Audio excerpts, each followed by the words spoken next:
Ada yang terpaksa menangguhkan penanaman sayur-sayuran, malah ada kebun yang mula terbiar ditumbuhi semak samun. Itu antara situasi yang terpaksa dihadapi pekebun sayur di Cameron Highlands yang berdepan masalah kekurangan pekerja. Dakwa mereka keadaan itu berlarutan sejak beberapa tahun yang lalu.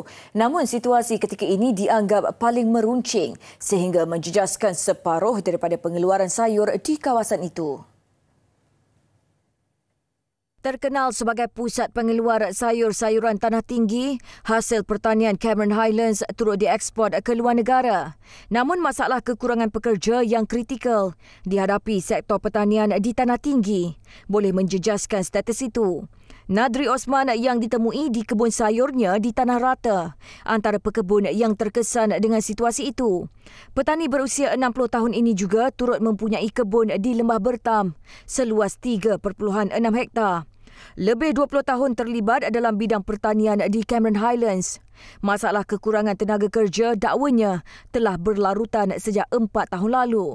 Situasi itu ujarnya menjejaskan pengeluaran kerana sayur-sayuran memerlukan penjagaan rapi dari mula ditanam sehinggalah dituai. Kadang-kadang kita kena turun sekali lah buat kerja dengan dia orang.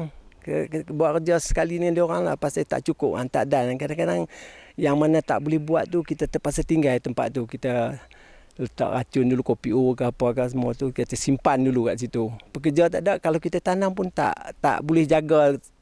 Jadi tanaman untuk rugi je lah. Masa tu. Situasi itu ujarnya mengganggu pusingan tanaman semula sayur-sayuran, memandangkan pengeluarannya berkait rapat dengan tempoh matang serta permintaan semasa pasaran. Lazimnya selepas semua hasil sayuran dituai, plot tanah berkenaan akan segera dibersihkan bagi penanaman sayur berikutnya. Namun katanya proses itu tidak dapat dilakukan kerana tidak mempunyai tenaga kerja yang mencukupi sehingga ada plot di kebunnya yang ditumbuhi rumput.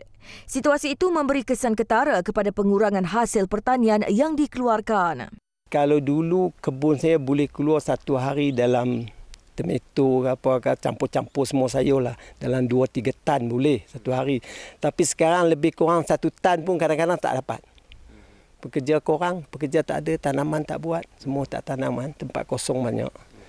Lebih kurang setan lah macam itulah. Selain masalah kekurangan pekerja, pekebun turut dihimpit dengan masalah kenaikan kos input pertanian seperti baja dan racun lebih 50%. Justru beliau berharap masalah berkenaan dapat segera diselesaikan bagi mengelak golongan petani di Cameron Highlands terus mengalami kerugian. Pada masa yang sama, boleh menjejaskan sekuriti makanan negara.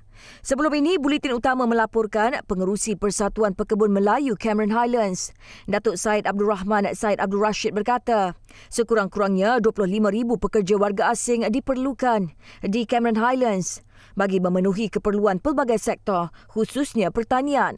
Katanya kekurangan tenaga pekerja warga asing di Cameron Highlands kini menjadi isu kritikal. Berikutan hanya kira-kira 50% sahaja yang masih berkhidmat.